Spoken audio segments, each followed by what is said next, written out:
Hello, at-home learners. It's Miss Moore. Let me probably try to change that angle a little bit. So in science, we have been learning about how the Earth got its landforms. How did it get these shapes on its surface, like mountains and plateaus and things like that? You probably missed the discussion about plateaus. Plateaus are like mountains, but they're flat on top. They look like a table. We had that discussion in class, and it's not one of the ones we need to know. Neither is mountains. We do need to know caves, U-shaped valleys, sand dunes, canyons, and river deltas. So those are the main ones that they have thrown at us before in the state of Texas on our test. So those landforms got there slowly over time. Like even a sand dune, although it changes very quickly, the pieces of sand that are there started out as a big part of a mountain and got broken down from there. So all of those landforms take thousands and thousands of years to form. But there are some things that make changes to Earth's surface that happen very quickly. So we're going to watch a video about Mount St. Helens. That is a volcano that is up in Washington State in the United States.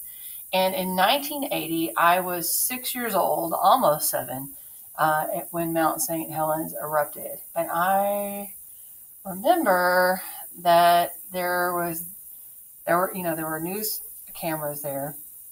And I remember there was this one cameraman, and near him was a dog. I don't think it was his dog. And they were watching this kind of ash river come down. It was a bunch of stuff. It must have had some kind of liquid inside of it, but it was ashy. And eventually the cameraman just had to turn and run. And I always wondered what happened to the dog, but I was never able to find out. When the internet became a thing, I tried searching for that video and couldn't find it anywhere. So I don't know what station I had seen it on or anything, but I thought maybe I could follow up and see if the dog was okay. Anyhow, we are going to watch a video about Mount St. Helens. It is going to contain 3 of the events that cause rapid changes to Earth's surface. That's why it's such a perfect lesson, because we can talk about it all in one day. The first one is an earthquake. The Earth is made up of these big old plates, not like a dinner plate, but just these big chunks of land, and they're moving slightly. They grow about as much as your fingernail grows in a year.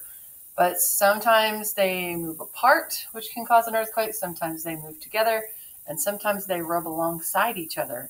All of those things can cause different kinds of earthquakes. So on this day in May 1980, there was an earthquake, and that caused one side of that mountain to just crumble, and it just caused a big landslide. So just this huge, you'll see it in the video, just huge sheet of land just collapses and goes rushing down the side of the mountain.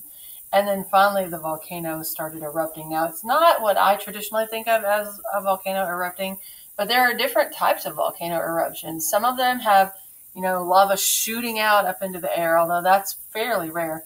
Some of them, the lava kind of spills over the top and runs down the sides. But in this one, it's mostly heat and ash and poisonous gases being spilled into the air. So you will see it in the video. Once you have watched the Mount St. Helens video, you need to email me to get credit for today's science lesson and tell me the 3 events that can cause rapid changes to Earth's surface. You already know them, but definitely watch the video. And parts of it are sad, and you may want to rewind parts of it if you would like to see them again. All right, thanks so much.